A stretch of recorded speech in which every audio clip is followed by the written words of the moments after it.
up? What's up? Welcome to another episode of Oliver Voiceover with Kip VH. I'm your host, Kip VH, and I'm so thrilled to be joined by my dear friend, my colleague, who another voice actor who we've worked at the same agency. I met you like the first day I came into CESD. My first day in there, you were sitting on the bench. Wow. And Amelia Borella is with us. So thank you again so much Hey. for joining me today. So, Oh my gosh, my pleasure. Thanks for having me. I'm flattered. like, it's coming back to what we were talking before that intro. Like there's nothing like that feeling of getting invigorated by something, whether it's a new piece of information or a new piece of inspiration or a new discovery that you make that Yes. it makes you feel like so excited about your career and your place in the business. Like what talk to me about that feeling, or like how does that idea resonate with you? Like, is that consistent with your experience? I go nuts whenever I discover something new, and then I just want to just like a kid on a skateboard just trying to do an ollie or like a flip or something. Right. I wish I could ride a skateboard. I tried. I suck at it. But yes, it does feel like that. I mean, I think we all are just, as you know, we're all trying so hard to book jobs and to, you know, play and be creative and make a living and do our best work. And you know, and then we meet these coaches and these teachers along the way, and everybody, you know, like I kind of launched into way before. Sorry, That's I all was right. like, oh, let me tell you this right now before we even get down to like what we're really, whatever you want to talk about. But Right. yeah, I feel so invigorated now that I have this new way of looking at things. I feel less confused. Hmm. I feel less unsure of myself. I actually go into the booth and I'm like, I'm really excited to get to the copy because I feel like all I have to do, as corny as it sounds, is be me. Yeah. And that might work for some people. That might, you know, maybe other people like to underline their copy and accentuate certain words and Yeah. think about this and think about that. And that's fine. You know, if that whatever works for you is what's important. Right. And I just, yes, this new way of looking at it has made me feel like, oh, I can't wait to see what I'm going to read today, even if it's for like hemorrhoids, you know. It feels exciting Yeah. to like try and just be real and be that voice that they are hoping to hear, Yeah. you know, for their campaign. So yes, Yeah. it's always exciting. I Totally. I remember taking it was through Voice Actors Network. It had to be maybe my first or second year in town. I was so hungry to Uh-huh. get into that space, and Charlie Adler was teaching one night, and Oh, I love him. isn't he's the best. He's just the that is greatest. that is the other coach that I worked with that uh like changed my thought process. But continue. Yes, go. Go. Well, I know that you did this exercise because Charlie calls it his exercise, where all the copy Oh. is face down on the stand, and then you get in a line behind everybody, and then you walk up to the microphone, you Oh, flip over the copy, and you just yes. read. And like Yes. that exercise, and no matter what you get, it's straight up Russian roulette, but Right. it underlined the value of what you already bring to the table Right. without all your prep. And you can go back and fix stuff, but there is that diminishing return of like, I'm going to spend 45 minutes on one, and I got you know what I mean, like you Yes, 100%. Sometimes we can just overwork something to death, you yes. know, and it just becomes this perfectionist thing. And Yeah. I think that's where it can really ruin just that gut instinct of like, no, I know what this is. Like, Yeah. it doesn't have to be so difficult, you know, it doesn't have to be so pushed. Yeah. But Charlie, oh my gosh, yeah, I took his 4 week class, and I mean, we're so lucky to be in LA and I work agree. with like the best people in the business that Oh are my God. all working animated actors forever and ever and ever. Yeah. And basically he told me, part your pantyhose. And when he said part your pantyhose, and he said that to everybody, that was it. I got it. I was like, oh yeah, animation is just going in there. And I mean, not just, but it's like, go in there and lose it. Like, Yeah. stop holding back, stop thinking, like, just Yeah. be it, you know? And Yeah. that made so much sense to me. And I mean, obviously, like, for animation, I'm a little more, I don't book animation as much. So it's, you know, I wish I part my pantyhose for Charlie every time I'm in the booth, but I Yeah. definitely, I kind of, I work up to parting my pantyhose because there's so much more there, you know, you've really got to read the sides. Like Yeah. there's so much more going on in Yeah. animation sides than there is in like a commercial copy, say, you Yes. know, like there's all the stuff that's happening in between the stage directions. Right. So sometimes I like mumble the first read or two, and then I really like I try to part the pantyhose. But Right.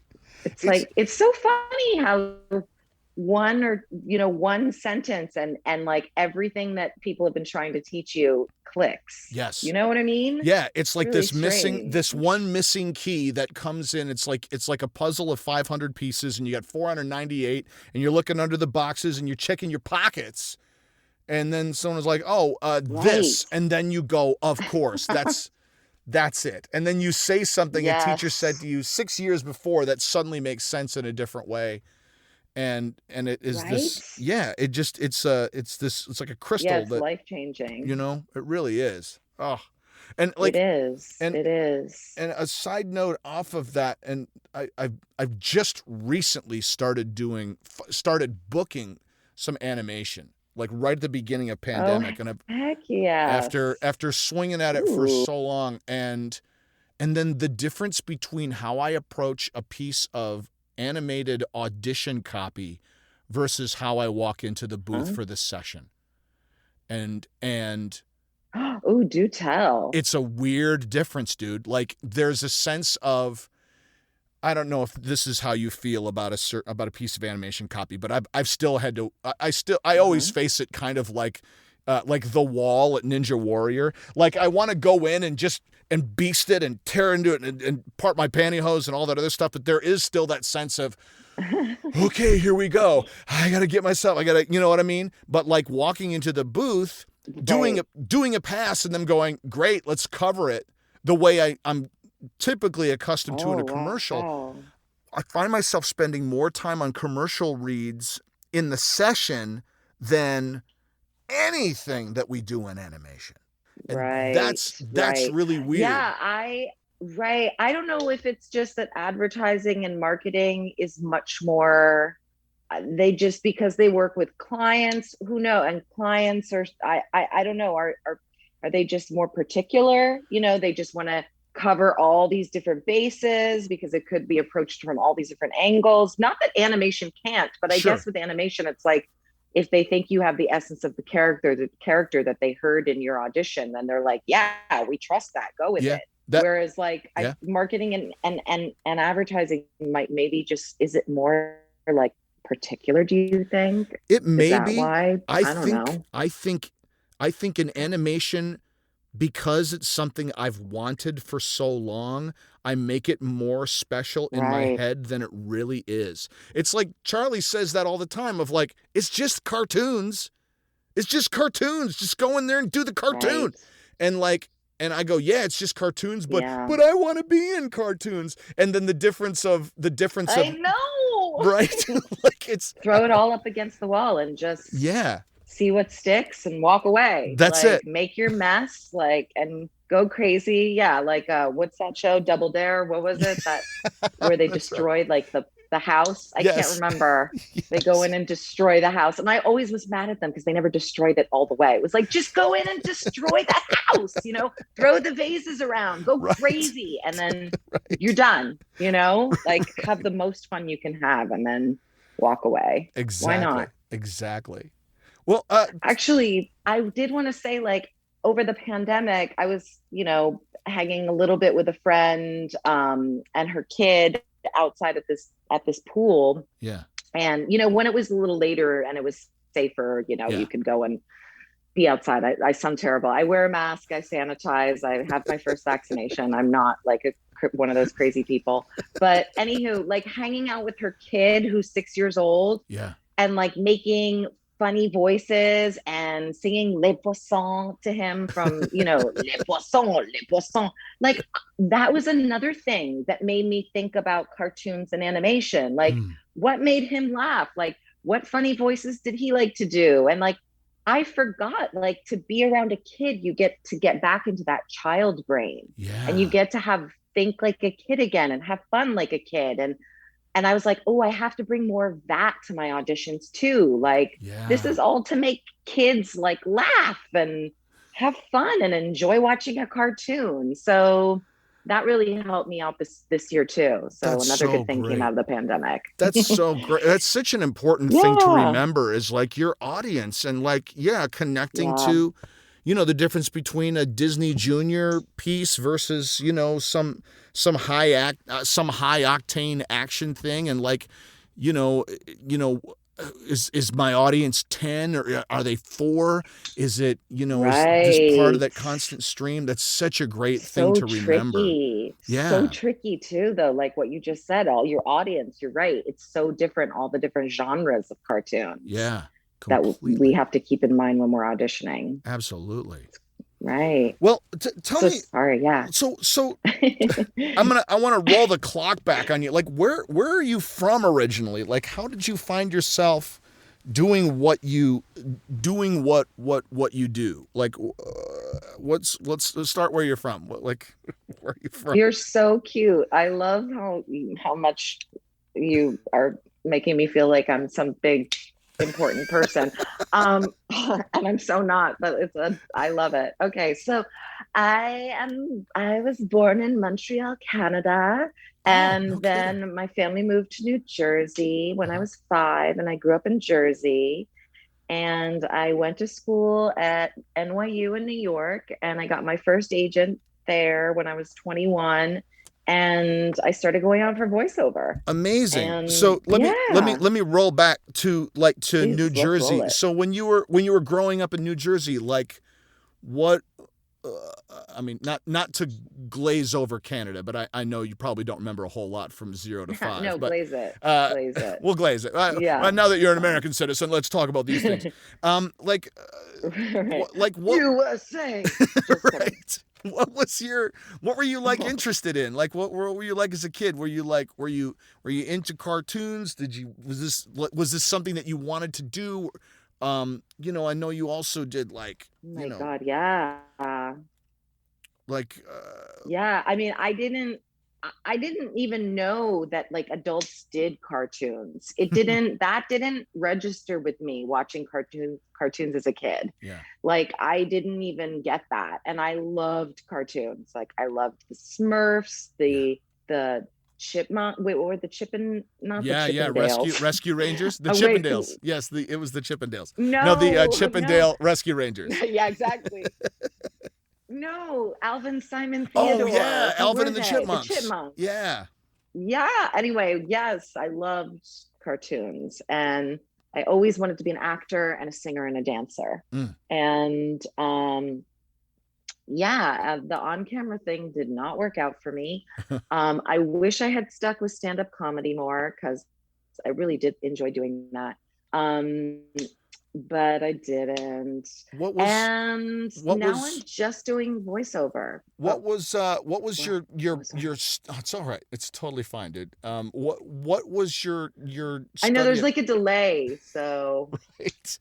It makes it really entertaining. I like like I have to be okay, good. preemptive. Yeah. What was the nature of your study at NYU? Like were you on a theater track or was it film and TV or was it like a general communications or did you get what did you study while you were there?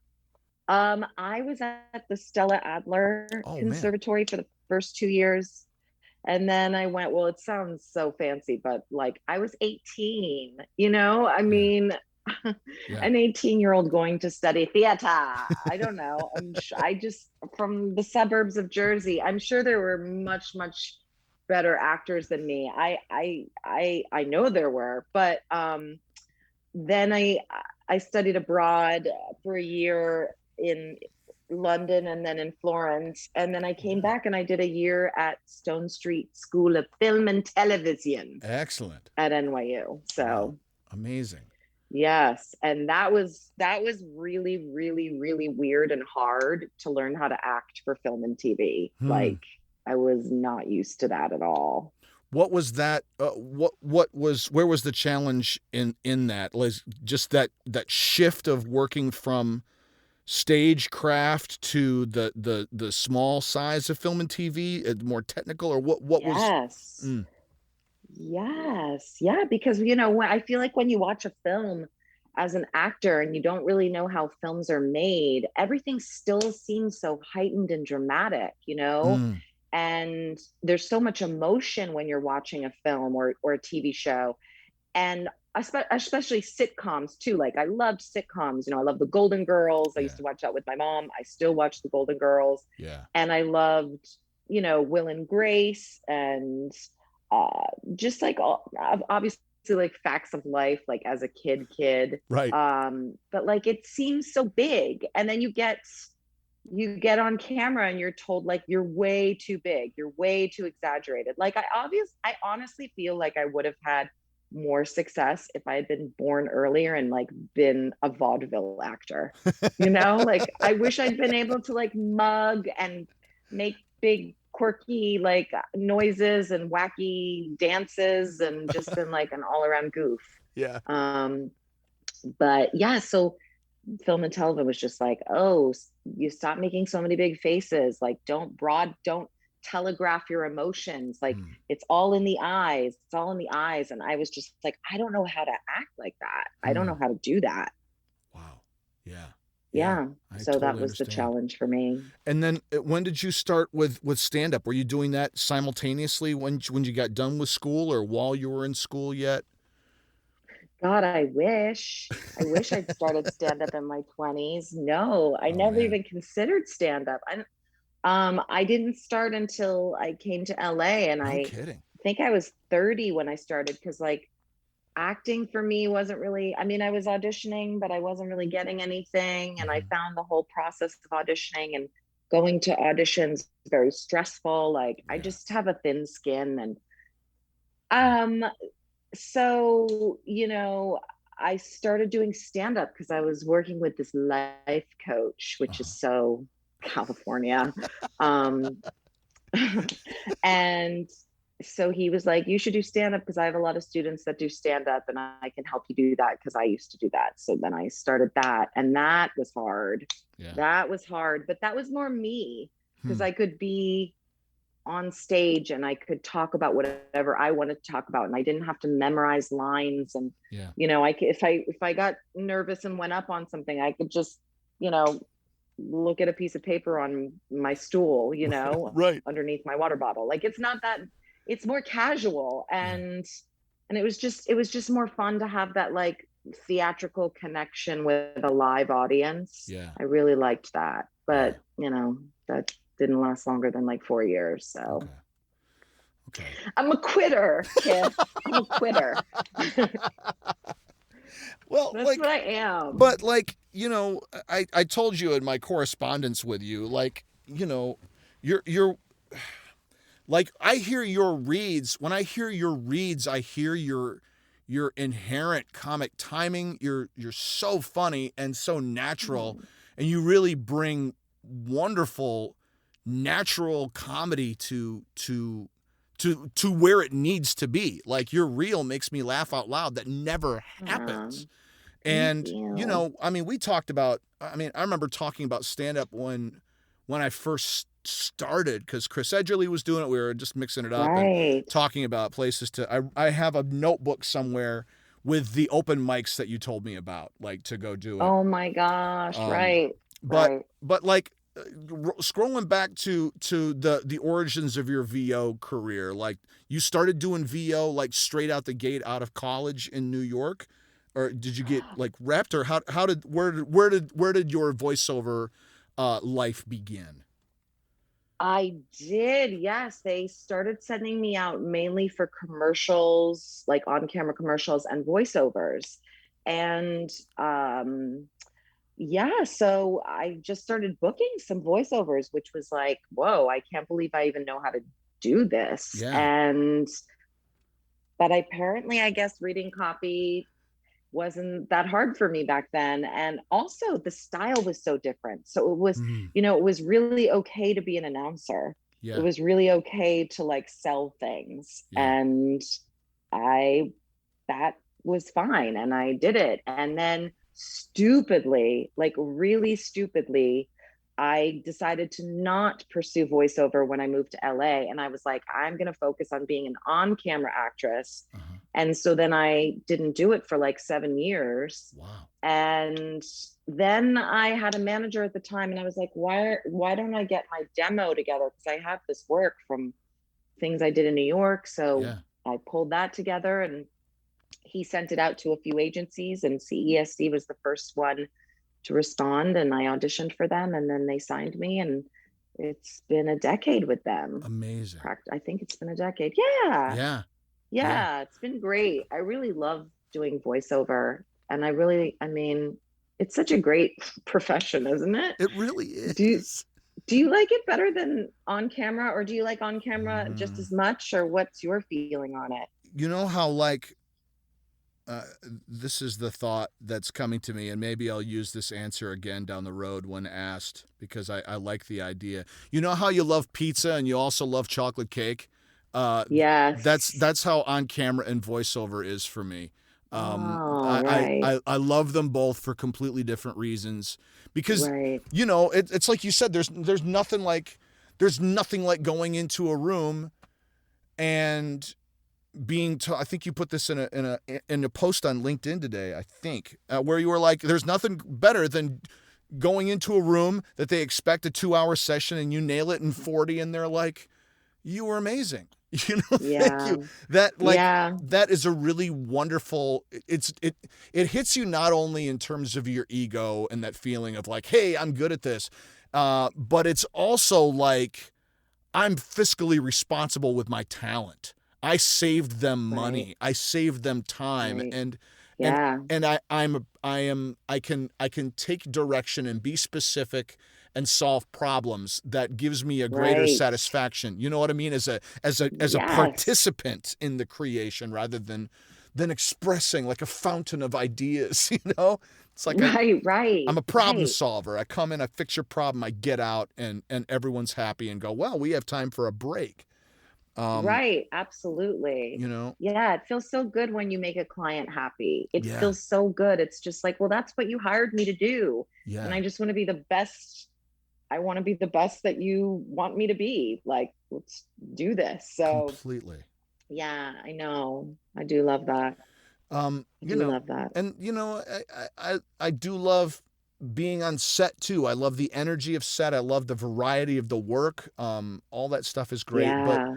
but I think I think that it's not just laziness. I like going and putting costumes on and doing all that other stuff and being on set for 15 hours.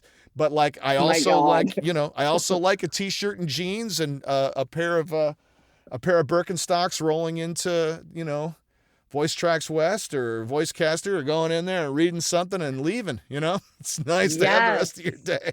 Yes, for sure. And You know. especially, I mean, I would prefer to go into a studio because it Yes. gives me a reason to leave my apartment, but it did not suck that I was in my robe today in my closet in my home studio. Yes. Like that was delightful. That I didn't have to go anywhere and that the sound is good and I've got great equipment and I've invested. Yeah. It's definitely been a road to where I am. And I'm not even where I want to be, Mm. but Yeah. it's like I'm so grateful to even be where I am in voiceover. Yeah. But it's definitely been like a journey of like, figuring out the next step, like figuring out the next coach, figuring out the next training, figuring out how to, oh, I should have a home studio now. Like, what's the best mic I can afford? Oh, Yeah. now I can afford a better mic. Like, Yeah. what's the best preamp to get? And now I have to learn how to edit my projects. And like, it just, all of these things take time. And it's Yes. just, you're just building on your careers little by little. Yeah. Yeah. you know? And it takes that constant sort of internal self-motivation to continue to keep taking steps along that road. You know, Right.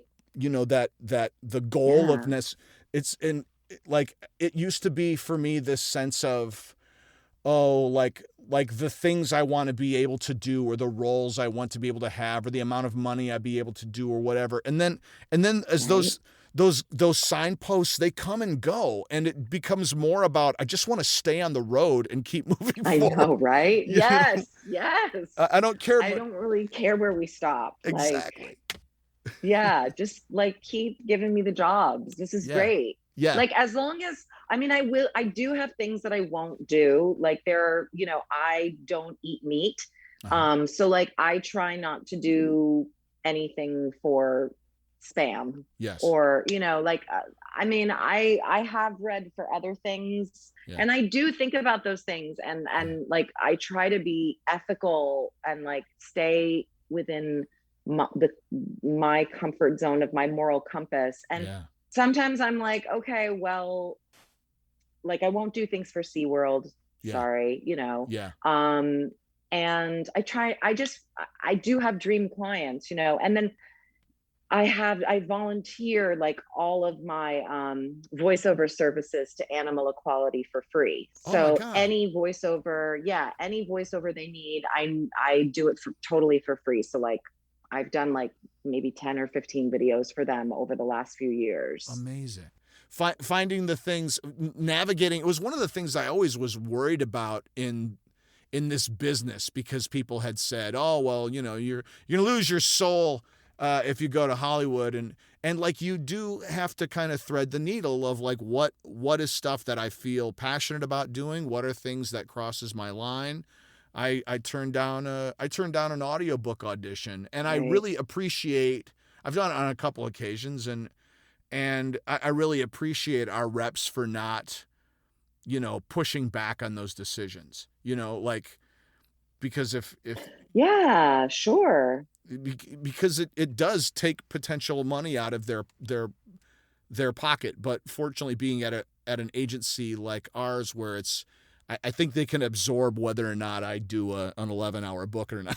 You know what I mean? Or like, Yeah, absolutely. yeah, Absolutely. And we have to advocate for ourselves, yes, it's like yes we still want to work. I mean if there's one thing actors want it's to work. yes, I mean I don't know any actor that's not like give me a job, please, please, I love working. yeah, So like right, when we turn something down I do feel like it is for a very specific reason. yes. And yeah, you're right, we do have good reps that are like How yeah we can take that. like with on that idea, like have you, not that I don't need specifics or any of that other stuff, but like what was that a decision that you made or discovered over time, or has it always been in you that like, nope, I got a line, I'm not going to cross it? Or did you have is that something that developed over time where you feel a level of comfort? Like it was something that I grew up in the Christian Reformed Church. I grew up in a very conservative community, Mm. so that was always Oh, kind of really? a, yeah, and very much Oh, like wow. part of the landscape was like, well, that Hollywood is a godless Babylon, and Yes, and yes, right. that was what I was taught, and I didn't believe it because it was like there's too much Good. there's too much good that comes out of it. And there's good people everywhere, and there's a lot of Yeah, horrible there people are. who work everywhere. you know but It's true. And there's amazing stories. And like, can't we hate bankers more? You know what I mean? Can't we hate Wall Street more than Hollywood? Give me a right, break. yeah, Like exactly, Hollywood's creating stories. Like right, I don't know. It's not the same, but yeah, yes, I hear you. go on. But like, I think there was concern, like, are you going to go out there and do pornos and stuff like that? And like, no, I'm not. That's not what I'm passionate about doing. But How old were you when you came out here? oh man, 10 years ago, 41. Yeah, Really? dude. Get out of I here. spent my whole life trying to get here. my whole life. No And way. I came out here for a semester when I was 21 and was here for 4 months and planned on, like, it was my final semester. It was my fall year of college. I came out, I did a semester. I aced all my classes. I had a wonderful internship. I made great Uh-huh. headway. I worked at a talent agency. I learned so much, and Wow. I was coming back in the summer, and then I started dating a girl who I ended up marrying, and Los Angeles just got further and further and further in the rear view. And as much as I wanted to, I started working on a TV series in Knoxville, Tennessee, and started crewing for HGTV. No Oh way. yeah, and then she wanted to go to graduate school, What? so we went to Bowling Green, Ohio. And while she was there studying, I became a producer and produced interactive training. And then the Second City opened in Detroit, and that threw my life upside down.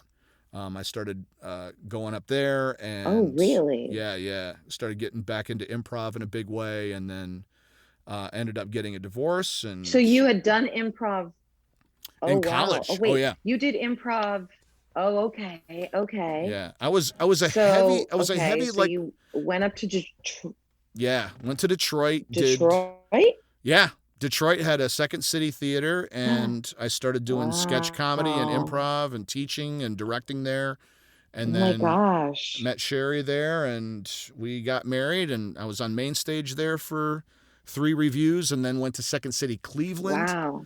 did two Oh my reviews there, gosh. then went to Chicago, and then finally from Chicago we had the baby and decided, let's and then my VO career had happened in the Midwest, in Detroit. It started there in earnest in Mm-hmm. Toledo, but Okay. in Chicago was the first time I really made significant money doing it, and Mm. good consistent national work. And then Wow, also cool. I also took some workshops from Pat Fraley and from Bob Bergen, who came to town, and Yes. and those guys gave me the confidence to come to Los Angeles. And then we moved here when I Wow. was 41, and we haven't looked back. That's Yeah, amazing. yeah, I didn't realize you've only been here 10 years. yeah, I thought yeah. you'd been here since you were like in your Oh 20s. man, no, I Wow, part you've of me, killed it in a decade. You've been yeah, killing it. yeah, I'm doing all right. It's been Yeah. it's Good been for great. you. Yeah. You are. When did you come to LA? It's so great. what was your when you made that transition and you got into VO here? Like you told me, did the on camera and then got into VO and stuff about 10 years ago. Like, Yeah. um, I was 27 and it was after 9/11. oh There wow, was really like no work, nothing happening. Didn't yeah, want to pursue theater really. And, people were always like, you'll never make money in theater. And, I had stars in my eyes like most people do when they go to LA. yeah. And yeah, so I came at 27 and or 28. Was I 28? Something around that, but I don't even want to tell you how long I've been here now. I know I've that's all been here right. 2 years. You've Just been in two kidding. years. 2 years. I just got off. Yeah, Yeah, I just landed. yeah, yeah, exactly. Just turned 30, feeling really good about that. Yeah, it's So, awesome. yeah, yeah, Oh man. but it's been a long time here, man. Well, I really miss like the East Coast. yeah. Do you see it as part of your future, or is LA is home? I mean, I'd love to live like a rich person in Manhattan, but that's Right. probably not going to happen. And if I moved anywhere, I would want it to be in like Portugal or Spain. Yeah. Um, but I probably am stuck here just because of the weather. Yes. And my mom moved here. My parents moved here Oh like six wow. years ago. So Amazing. yeah. It's funny, like But LA is that place, that target place that when you hit it, the idea of going someplace else has to be for life. That kind of like I feel the same way of right, like, right. if I leave LA, Yeah. I'm I not feel going to. trapped here. Yeah. Yeah, totally. Like I need to like escape to a fantasy kingdom. like Stockholm, Sweden, Exactly. or I know. yeah. Yeah, totally. I agree. Although, I mean, Sweden sounds amazing, Yeah. and so does Denmark, but it's so cold and it's Yeah. so dark. I know. I don't know if I can deal with that coldness and darkness. I completely understand that. I'm Dutch. It's in my DNA. I think sometimes I have Oh, to take yeah. a cold shower and stand in the dark. It's calling you. That's right. A little. Oh, A I little. love cold water. I can do the cold water, but yeah. But Oh no, I know we're trapped in LA. It's so hard to yes, I leave. know it's so hard with the beach and all that stuff. And Well, it's so hard to afford. Yeah, I know. I yeah, love the coast. The beach yeah, is the best. It's so hard to afford anything here too. It's yeah. so crazy. That's the truth. Well, But anyway, yeah. let me God. ask you this: when you switching Yeah. gears a little bit into, because this is the kind of stuff that we never really get to talk about at the office when we're waiting or anything. But like, what's your Right. what's your process with how you approach? And I know this is in transition for you right now too, is like this kind of a new way of working. But like, how do you approach a piece of commercial copy versus a piece of promo copy? In particular, like the differences between those types of scripts Hmm. that you're you know uh, that you Right. receive. How do you talk me through that? Like you get an email and it's from Emily and it's like, okay, we have to read this. Like what's your approach? Gosh. I mean, I will say, I think I would have really driven myself crazy a few months ago and been like, promo's different than commercial. It's so Hmm. different. It has to be read differently. But after working with my friend, he's like, I approach it the same. It's Wow. it's the same to me. Wow. Like I never am anything but myself. And but you can be more epic, you can be more awe-inspiring, you Yeah. can be more matter of fact, you can be more edgy, you can be more flat. Like I just try to give variation. Like in a commercial copy, I might try to do 2 takes or 3 takes if it's really short. Yeah. And I might just try to give them like the more casual read, the more upbeat read, the more intimate read. Right. Um, and as for promo, I mean, it's kind of the same thing. What is the show like? Like if Smithsonian Channel, what I read for them, it was like awe-inspiring and epic and you know, versus something that I read for Nickelodeon promo, it's like fast paced and like higher energy and Yeah. maybe even in a higher register of my voice, younger sounding. So it really just varies, but I try not to separate the genre too much Hmm. because everything is so very non-selly these days. Yeah. So and I don't know. It also, if you think about promo, it's like, well, I haven't read for that much promo, but like, I guess, what do you do like when it's different networks? Like, how do you approach it? I'm curious. Tell me. Give Um. me your tips. I Well, want some all right. secrets. All right. I'll give you some secrets and some tips. I've Okay, learned, great. Good. like, one of the things that has helped me. It's been interesting. Like my stretch, most of my promo work has been more character driven. So like I Ah. have a promo reel of stuff I did for like ESPN and Discovery and HGTV that has kind of Hmm. a more of almost a Lewis Black sort of a feel to it, where Oh, it's wow. Nickelodeon too, because a lot of the Nickelodeon stuff that I see is very much like he's a sportscaster and they're going deep, look out, and oh look at SpongeBob against the wall. So it's that kind of like a like Wow. if it Yes. it's one of those things that's like if it comes to me versus going to Adam MacArthur versus going to Jeff Bottoms versus any other guys that I'm up against on a Right. for a certain thing. And while Adam and Jeff have got very different styles and voices from me, if it gets sorted to Mm. come to me, that I know it's going to lean into comedy improv, it's going to lean Ah. into Midwest or louder, broader character stuff. And so a lot of the promo work that I've done has been less in this vein where I do down here in the deep, like, Oh, cool. that kind of Wow. I've stuff. never heard that gift I before. know I very, I very love it. rarely get to do. You'll hear, if you listen to the auditions, you would hear plenty of tonight on, Oh. but Ooh. it's not the stuff I close because there's a lot of guys who are in that space. I did one Right. it was funny. It was for a show called Punk, and it was a documentary series on punk rock music on Showtime. Ooh. And That's rad. it was Love awesome. to book that. Dude, this was how I booked it. I just flipped off my microphone.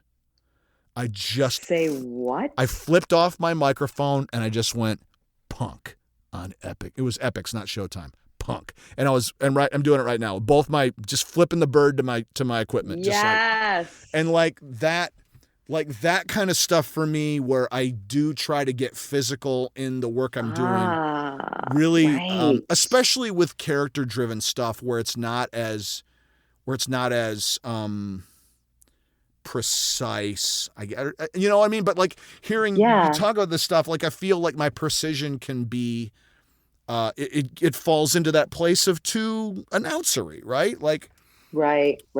so like where I'm closer to my authentic self is usually where I find myself closing. And I've been the voice of one of the voices of IFC, the IFC, channel for the past 2.5, 3 years now of doing that. Such another cool gig to get. Wow. Yeah, totally. Awesome. And that was, and tell me about that. That was, I booked that job eating cereal. The description was we want the world's worst voiceover talent. So I did a read. No way. Yeah. So the read I did was, it was super fun, dude. The read was, it was one of the first things I had done for Donna in New York, and I was nervous about sending it because it was a really bold choice. But I did a pass where I was just eating cereal while I was reading the copy.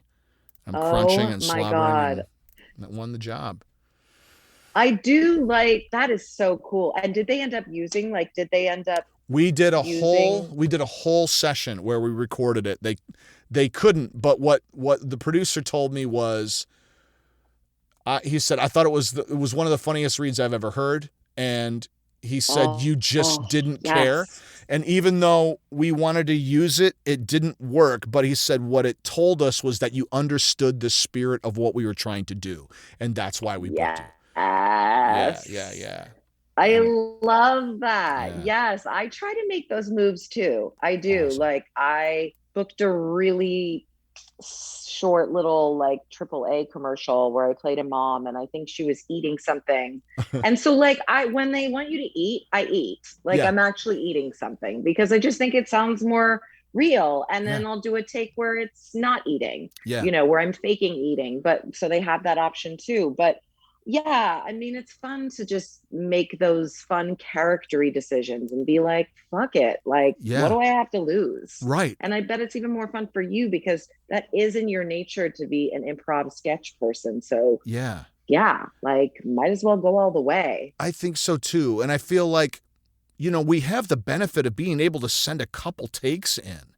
And, I used to live in fear of making a choice that would make the agents upset with me. Like I had said early on, there doesn't feel like there's a whole lot of training for how to be an independent contractor voice actor. You say you are, and then they send you copy, and then you do it. Right. And there's, I'm learning this at UCLA about like, oh no, the business, it's not different. It's not different in any of the other aspects. You can be an independent producer. It's the same. Like the people can go, I'm a producer, and then they start producing. It's the same thing. You just sort of make your own way, kind of figuring out how to do it and what works and what doesn't. And that aspect of it is it's terrifying, but it's also freeing, that you get to be the artist that you are, I don't know. Yeah, that is the fun part when you just like send in those wacky, like fuck it takes. And it does feel like you are being more true to your artist self. how liberal are you with the copy? I got into a big argument about this with a friend of mine about changing the copy in your audition. Do you ever do that, or do you give them as written, or do you, because you're a comedy person, do you make it your own Yeah, yeah. in that way, or how do you approach that? No, no, no, no, no, no, no, no, no, Really? no, no, no. I might add like no, yeah.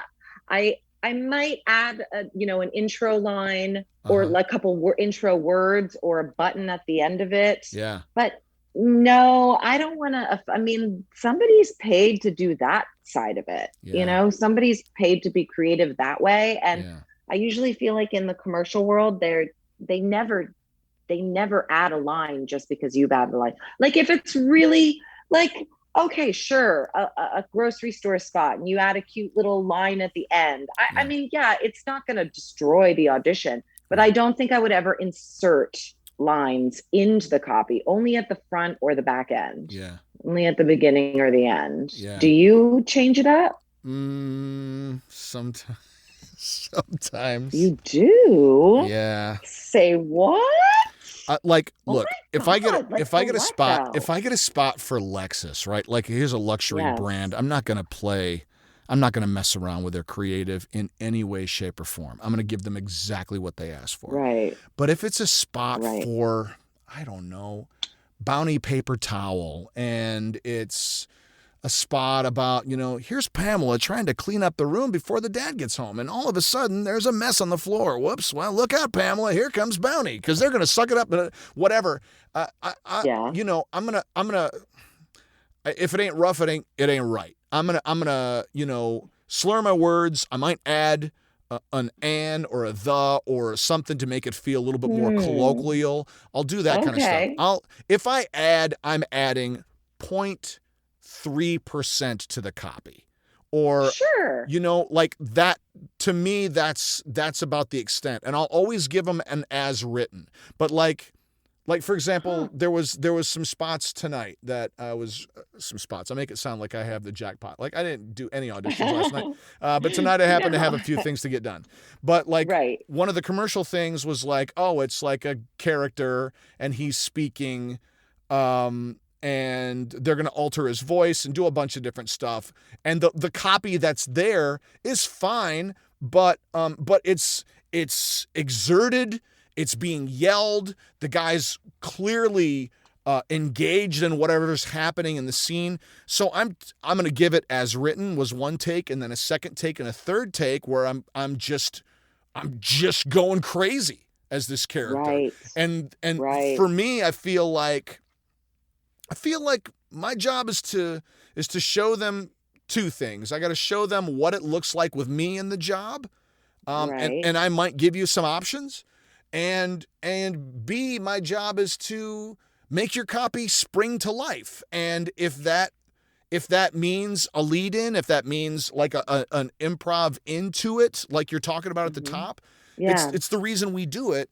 And even if it's in the middle of a copy, I'll feel a little bit more comfortable. And I also trust my guidelines. I've never gotten Right. an audition back from Bo or Samit or Pat or Kathy that's been like, hey, Right. will you consider Tone it doing this? down. Yeah, exactly.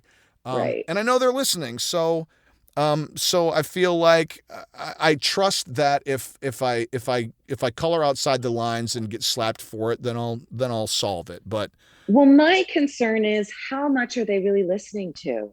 You know what I mean? yeah, If it's a longer spot, are they listening to three takes? So like I want to get it in the first take. yeah, And then my second is a slightly different shade. yeah, And I don't want to like I hear what you're saying and I love that. And honestly, if I was better at improv, I would probably. And I think if it's a comedic spot, like if it's some yeah, funny, quirky character that's neurotic and talking about blah blah blah, blah like Upwork, like oh I you know what I'm trying to say here. yeah, But like if it was something kind of quirky and fun, yeah, I might add a couple of lines of my own or some funny little noises or expressions. Who knows? But right. I worry about how much they're actually listening to. So I'm like, I try to do two takes and Mm-hmm. like make the first one the best it can be. And that's usually with staying within their lines. Yeah. But maybe I'm wrong. Maybe I'm wrong. Maybe I should try to be more wackadoodle and have more fun. Like, I just feel like, are these people really spending that much time? Like, I feel like the first 8 seconds they're hearing, they're probably making a decision right then and there if they want to keep going or turn it off and move on to the next person. Yeah, I don't know. As I'm running out of breath. I feel like I don't know. Did that give you some pause? Did that give you some? Yeah, right? it gave me a little pause, but here's my tete-a-tete to that, and Okay. I agree with you. I think that I always want to put my best foot forward. I will put my best take. I'll put my best take up top, regardless of whether it's on script or not, and because I know that it's very possible that you're only going to hear me for this little bit, but I also trust a couple other things, which is, yeah,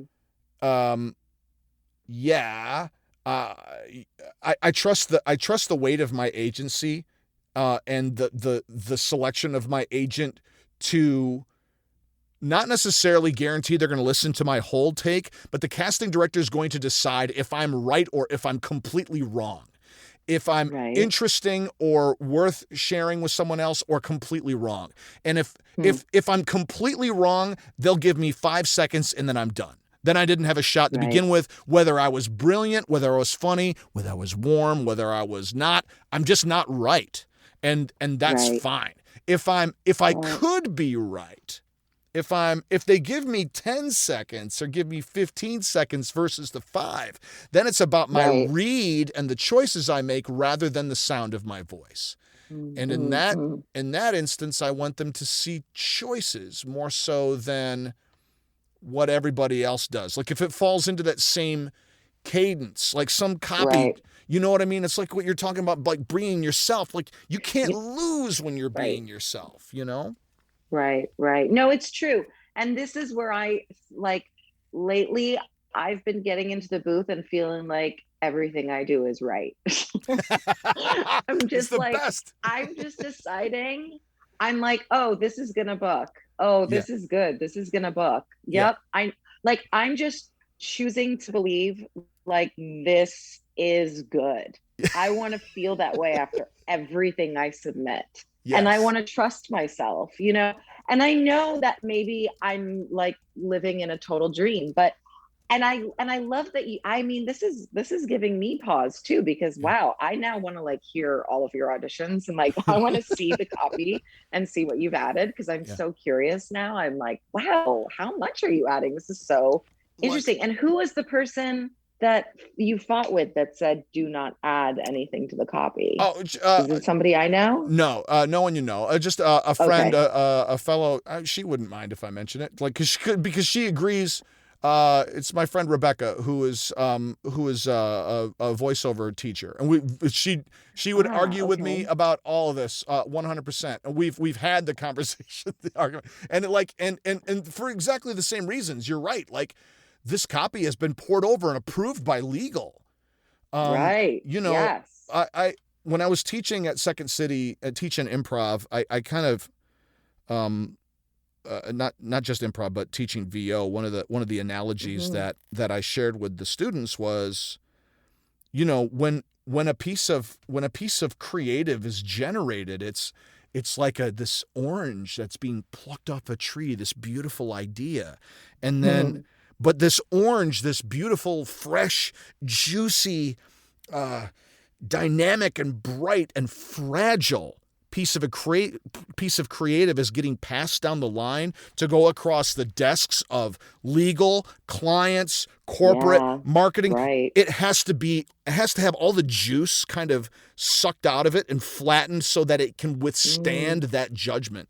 And then after it goes through that process, it comes to us. And it's our job. So we get like a flat ass piece of orange jerky. Yes. And it's our job. That's what we get. Just kidding. But that's what we get. And it's our job. We get to put the juice back into it. Oh, look at you with right? that See, analogy. see, Okay, Minute Maid Man. I right? love it. It's a good analogy though, and that It is. and that idea of us putting that life and that and our uniqueness into it, it's going to be different than it was in the beginning, but it's going to be better because it's been collaborated with so many people, and we can Right. solve that problem and bring that life. And if that life happens to be an additional and or repeated line or an ad lib at the beginning. And I agree with you. Right. I think if I'm going to ad lib, I'm going to do it at the top because I want to make sure they hear it, right? Like, and it Right. otherwise it's just self indulgent at the end. Although it could be Can I fun if you, ask you, what yeah. do you think about um, copy or direction that asks the talent to ad lib like throughout it? Mm.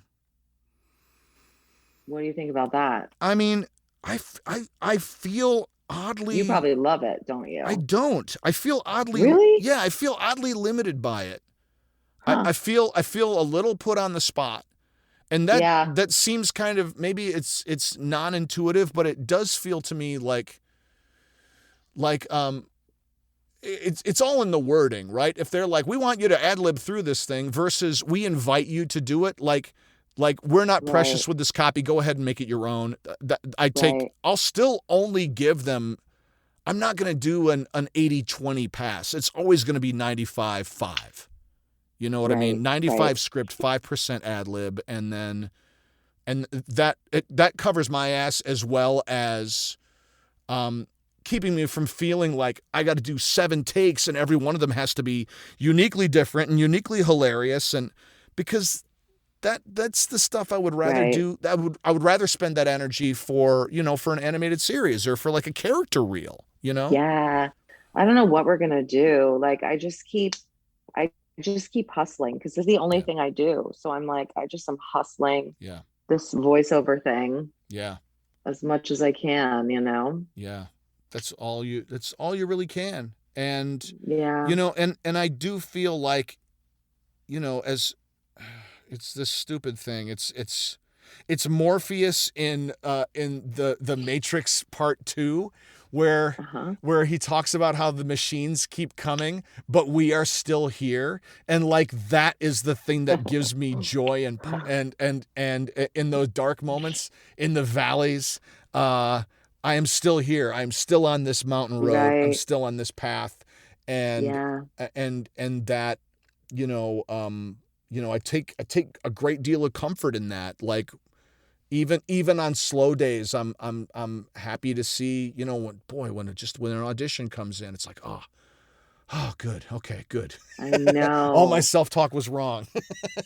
I know, right? Or like when the week starts off really slow, you've got Yeah, like nothing on Monday, yeah, and you might have like 2 things on Tuesday, then you're like 7 things on Wednesday, yeah, 10 things on Thursday, like, and then it starts to pick up and you're like, yes, yes. I'm still alive. Yes, the maker, Oh, or thank those God. like Yeah. those holiday weeks, like where everything shuts down early, and then there's like a flurry of activity, and then nothing, and it's becoming okay with the inconsistency of it, and trust it, and Right. like I remember like pulling copy for a class I was teaching for, like, old copy that's like 8 years old that's been run and renegotiated and run and then done.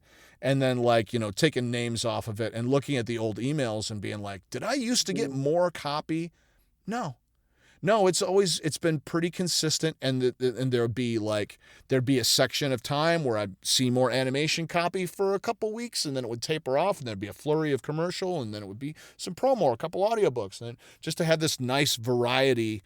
But it was never like a consistent stream of all the colors of the rainbow of genre coming at you Right. always. Right. Yeah.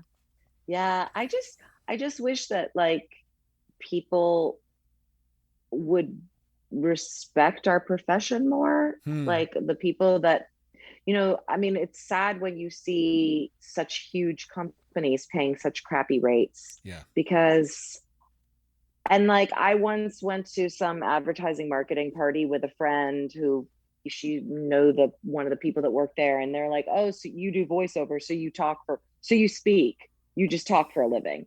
And it was so like, no, dude, it's not just talking. Like, Right. I don't know. People oversimplify it. And Yeah. when I think about all the effort and all the training and the technique that I've had to go through to be able to tell you, all I do is go in there and like be me. That, Yeah. I wouldn't really be able to do that if I hadn't done all those other things and learned all those other ways. And, I just, it's like, well, today, like the session I had today, it was like after the first take, I don't think they even expected the first take to sound, I mean, I'm not even trying to sound obnoxious or egotistical, but like Yeah. I had to read these two sections, one very fast and the other really fast, like legal Yeah. fast. And I finished and they were like, wow, that was really good. Okay. Where do we go from here? Right. And that's the thing. It's like, well, I practiced, I Yeah. rehearsed, just so I could be this good for you, Yes. and I can't stand when people sort of downplay it. I was like, you just talk for a living. Right. Well, have you heard a lot of people read a piece of copy that don't know how to do voiceover? Like, Right. or have you heard a really bad underpaid commercial before? Right. Like, come to Kevin's Auto where you'll find the best prices. It's like, who wants to listen to that? No, pay a professional, Right. So Right. that kind of bums me out Yeah. sometimes that they don't value it I agree. more. I agree. And it's been one of the things that I've really appreciated about teaching, has been, watching people make that discovery of Mm, mm, of like, not only is it challenging, and it's doable. You can learn the tips and the tricks yes, and the techniques to make it natural, but walking up, all the things that you do face, that you have to learn to love your microphone, because the mic can be very intimidating, and as good as it sounds, and how do you make it sound like it sounds in your head, and how do you make it sound like it sounds on television? right, All those things that professionals do without, the goal is to get to a place where you don't think about it, where it is second nature, right, where it springs to life and it sounds like me talking, even though the words that are being handed to me are foreign to me. And, right. and how hard and how long you work to build that skill. Yes, It should be valued, and it's always encouraging and positive when someone does value it. It puts a spring right. in your It does. step. You know what I Yeah, mean? And yeah, I totally agree. And absolutely. Yeah. it's amazing, dude. Well, listen, this has been such a great conversation. I've missed you, and it's so awesome to be able Oh, thank you. to I've chat. missed you too. Awesome. How can people find you? I hate the delay. How can How how can can people what? how can people find you, like, on social media and stuff like that? Oh Are no, you please active don't in? find me on social media. Please don't. Okay, well, but No, if they are entranced by your story, by your hilarious. wit, and everything that you are, how can people reach out to you and find you and stuff? uh, if they want to like yell at me over something about something, no, I'm just kidding. I'm not going to call that in. Twitter, Hella Borella on Twitter. Awesome. And I don't really look at Facebook. I kind of hate Facebook. Yeah, And my Instagram is nothing to do with my life and all about pictures of Los Angeles. So that's awesome. I don't know if people really want to see that, but That's awesome. Do you have a where oh, like I guess LinkedIn. If you want yeah, to be business professionals, we can be yeah, business professionals on LinkedIn. yes. I That's my favorite social media, actually. I'm growing to absolutely love LinkedIn. And it's like I love it. it's apolitical. I've made connections and Yes. friends with people that I don't roll with in circles, and like, we totally connected in there. That's how we got to this place. And Right. Totally. and I love what that's capable of doing. And I think LinkedIn is great, for so many reasons. Me So too. I versatile. wish I was better at being one of those people that didn't write like that post I wrote today. I didn't really want to be like, oh, I think I'm so great. The session went so well. Yeah. But I also know that we do sort of have to promote ourselves. Yes. And we do, that is a place for professionals to promote what they're working on, what they are doing. Yeah. So, I just try to look at it like that rather than Facebook, which feels like brag book to me, Yeah. but, Totally. but yeah, so Totally. I love, I'm come find me on LinkedIn. Yes. I'm learning to claim my victories. I say it all the time Yes. when I leave the booth. I always say it to Scott or to Patrick. I get done with my copy and I go, claim victory and depart the field. And I don't know Right. why. Love It's just it. but then realizing that I don't do that often, where I actually claim victory and be like, no, do that. Not to rub it in anybody's face and say, oh, I Of booked this thing or I'm course. doing that. That's not the intention. It's, I know, me either. yeah, it's to express to potential clients, either as students or producers or Right. creative directors or casting people, that he's here, he's working, he's doing things, and he's confident in the work that he's doing, and like Right. the value that possesses, I think is important to 100%. all Yeah, I around. still hate the self promotion, but we got to do it. Yeah. And what was I going to say about that you just said? It was good.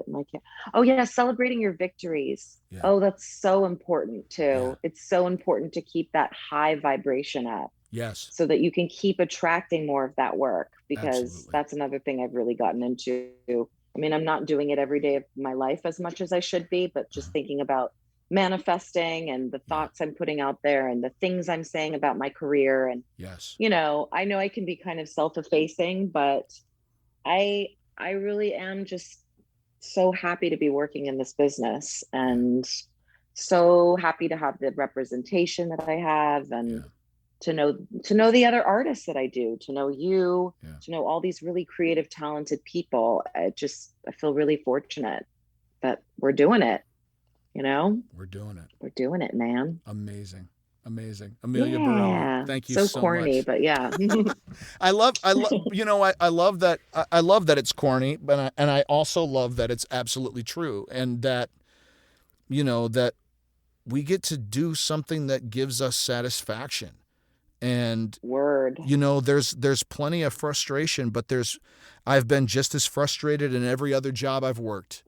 And True that. and none of the other jobs I've worked have given me the satisfaction I've got from this. And from that standpoint, Yeah. I feel proud and lucky to be part of this community and to be, among gifted, hilarious, talented artists like yourself, like our colleagues, Right. and people that we haven't had the opportunity to meet yet, but will soon, and who will continue to enrich our lives and our careers. It's amazing. Amen, baby. Amen. Amen. And you get to book jobs eating cereal. Yes. I love it. So good. That's Such right. a great story. Thank you. Yeah. Awesome. And thank you, audience, for listening to this episode of Oliver Voiceover. Thanks for joining us. There'll be more coming. Peace. This has been Oliver Voiceover with Kif VH, produced by Werewolf Theirwolf. Please consider giving the show a positive rating and review on Apple Podcasts. Look, I know I keep asking for a review, but if you found just one piece of info from me or my guests helpful, please share that with me and share it and help grow our VO community. Feel free to catch up with me on Instagram, Twitter, Clubhouse, or Vero at KifVH, or hit me up on LinkedIn.